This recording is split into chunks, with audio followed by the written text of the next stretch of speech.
What's up, y'all? This your boy D Jackson, the Drop That Podcast. This is Fight Talk, but before we get into Fight Talk, y'all need to also make sure y'all check out Layback TV, okay? Over 10,000 channels, movies on demand, every sports channel, all the languages, all the HBOs. Check out on laybacktv.com how you can download it on your Androids, Fire Sticks, and your iPhones, all right? Now let's get straight into some fucking Fight Talk. Holy shit.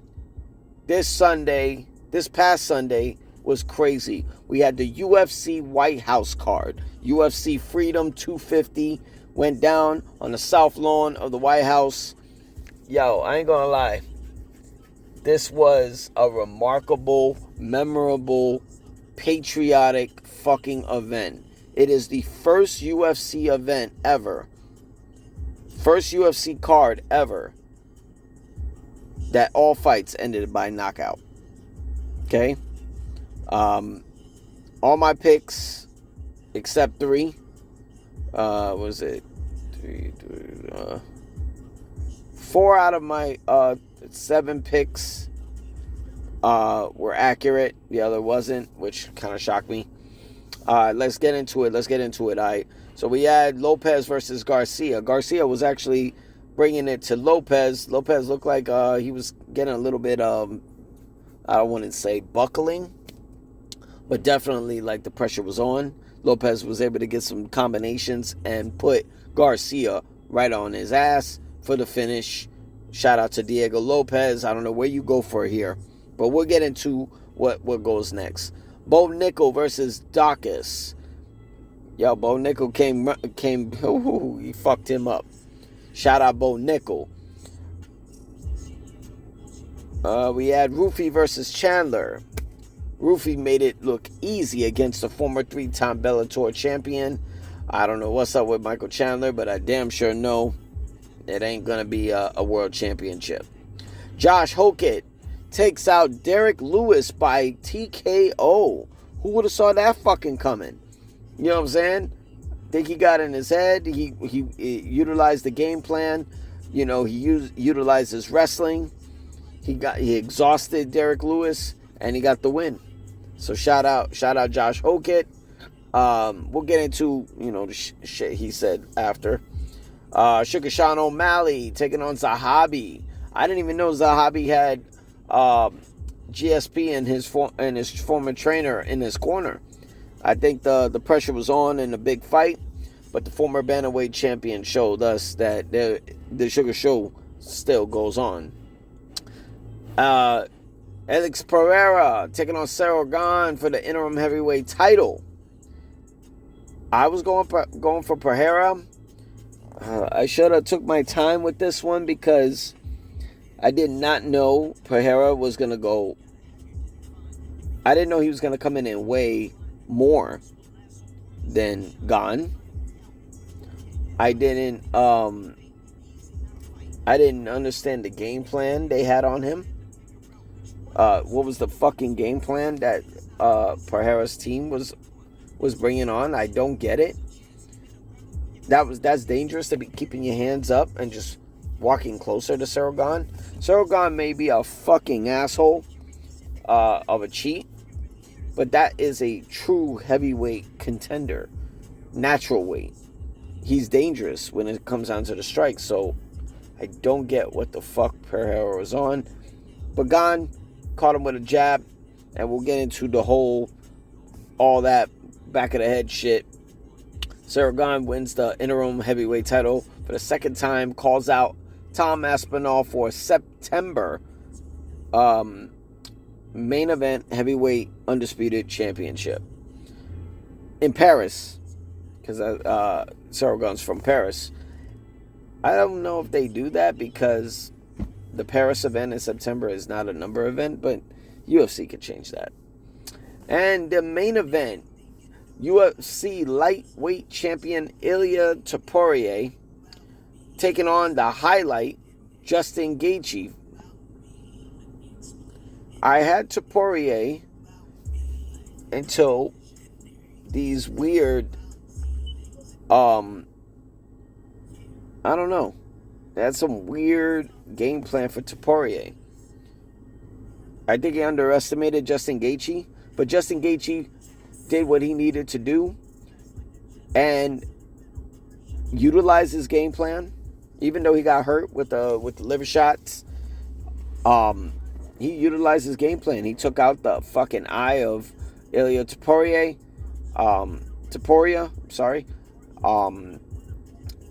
And even though Topuria was undefeated, never lost, but his corner called it. As he was on the stool, he couldn't see. That's crazy. Justin Gaethje's third shot at the undisputed lightweight championship. He won the interim title against Tony Ferguson to go on to fight Khabib. Loses by submission to Khabib. Goes on to get a title shot against Charles Oliveira. Gets submitted. Wins the interim lightweight title for the second time after having the BMF title for a while. Defeating Paddy Pimblett. Gets his third shot, but he said he wants... he wanted Ilia Topuria 7 months ago. And he said this is going to be his last title run at the UFC Lightweight Championship. And he was kind of like forcing the UFC, giving me the title shot or I walk.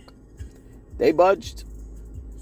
They gave him Fighter of the Night with Paddy Pimblett, and they damn sure gave him Fighter of the Night against Topuria, and he did the unstoppable.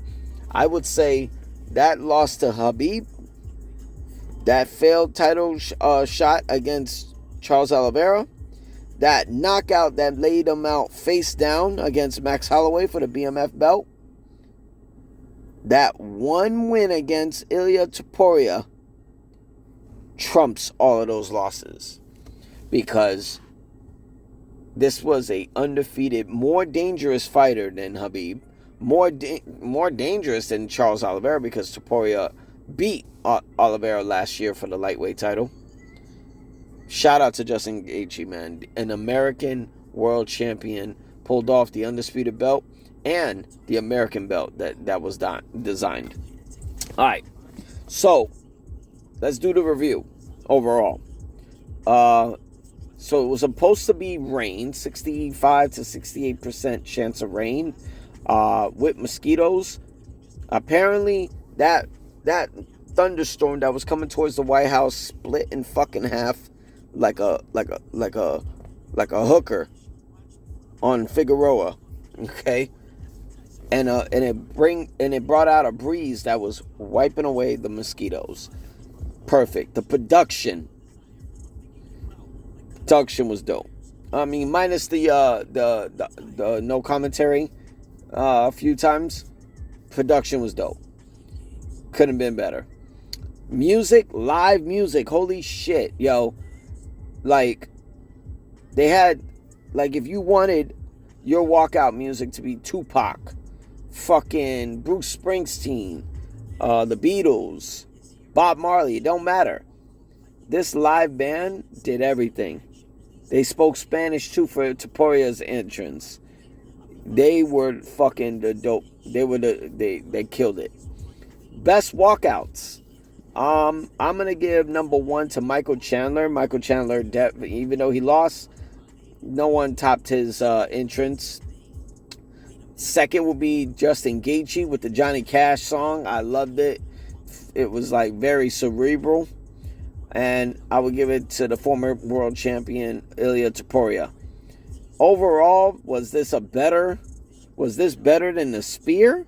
You goddamn right it was. Not only was the UFC Freedom 250 card better than that UFC Noche at the Sphere, but it was better than this past MVP MMA card at the Intuit Dome. That MVP card don't even touch this at all. The card from beginning to end, knockout after knockout, it stole the show. Period. Sorry, Jake Paul. Sorry, Nikista. Sorry, Ronda. But that MVP card wasn't shit compared to this White House card. Shout out to Dana White. Shout out to the Mr. President Donald Trump.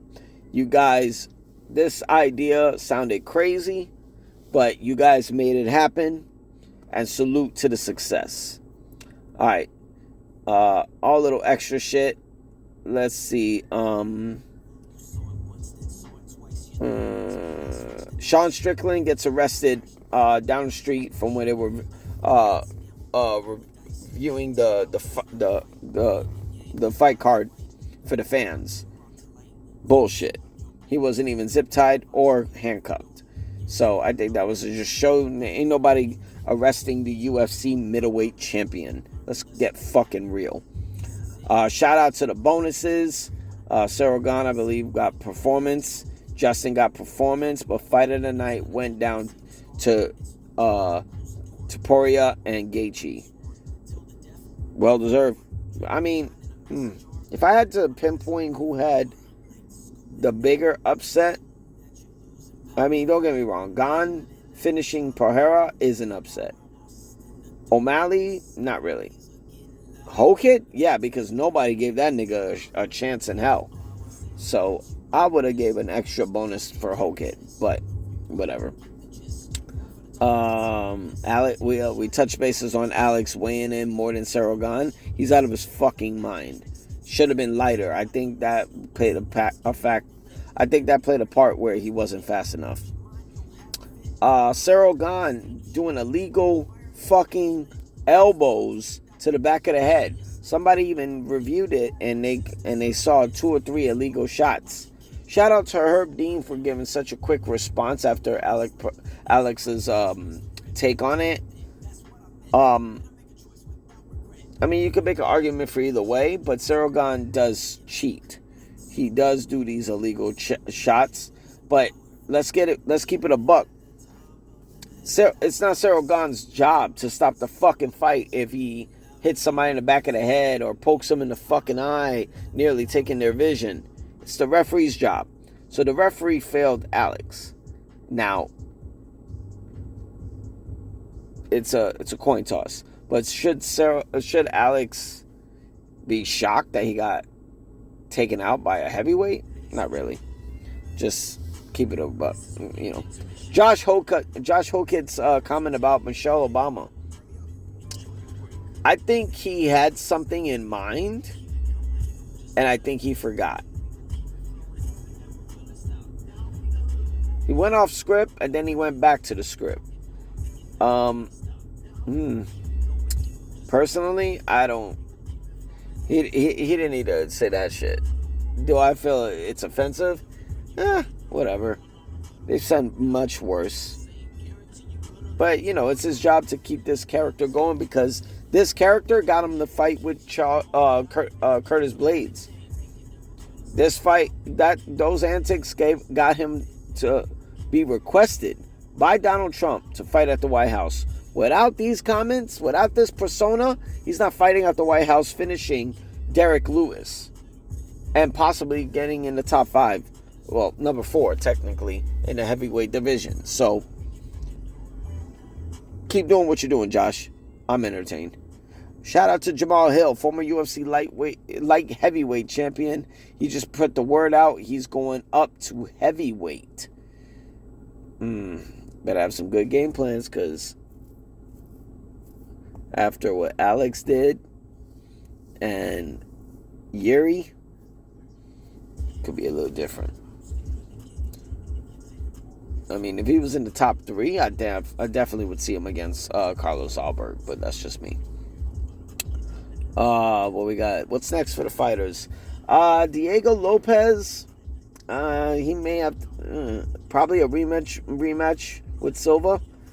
I don't see a third title shot unless Alex Volkanovski retires. Bo Nickel. I think we should get him Roofy. Not Roofy. I'm sorry. Either Kyle, rematch with RDR, or Fluffy.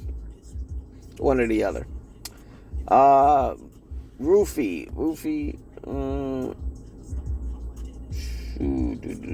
What could Roofy do? I don't know what Roofy could do.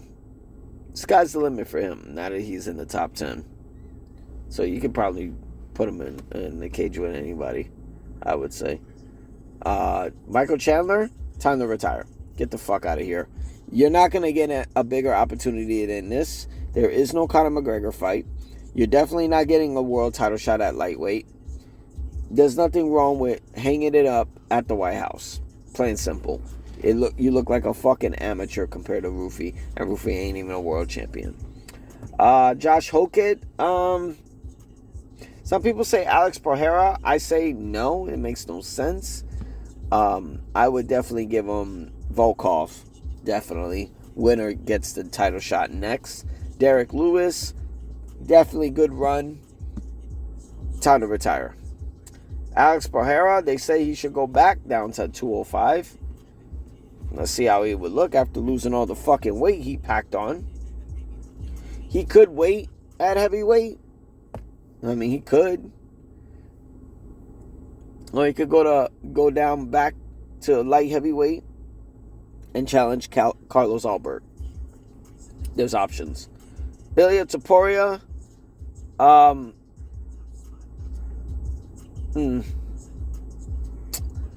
When he heals up from the orbital fracture, I don't see the reason why we can't get that Armin match. Justin Gaethje, time to fucking retire, bro. Time to retire. If you lost this fight, you were going to retire. You need to retire right the fuck now. Some people saying give up the belt, hold off for Conor McGregor if he wins against Max Holloway. I don't see the point of that at all. So retire. You know what I'm saying? You don't get any better than this. You made a undefeated 17-0 2-division world champion quit on the stool, and you beat him in front of the White House as the only American fighting for titles in this event. The only American. This was meant to happen. This is as high as you're going to get. There's no higher than this. Retire, fly off to the sunset. We'll figure out what the lightweight title is all about. You became undisputed lightweight champion. And a rematch for what? If there was a close fight, split decision, maybe. Maybe. But let's not forget something. This was Ilia Topuria's first title defense at lightweight. Justin retire. Period. Yeah. But that's all I got. This is UFC. I'm sorry. This is the Drop That podcast. This is your boy Eddie Jax. This was Fight Talk. Leave in the comments. All right, hit that sub button, hit the likes. But I want y'all to comment what y'all thought about the UFC White House card. How do you rate it overall, competing against the Sphere and MVP MMA? Who you think is next for the fighters? You know what I'm saying? Do you think Saragon made illegal shots to the back of head of Alex Pereira's head? What's your take on Josh Hokett's comments about Michelle Obama? And do you think this is the right move for Jamal Hill to move up to heavyweight? Think about it. Peace, guys.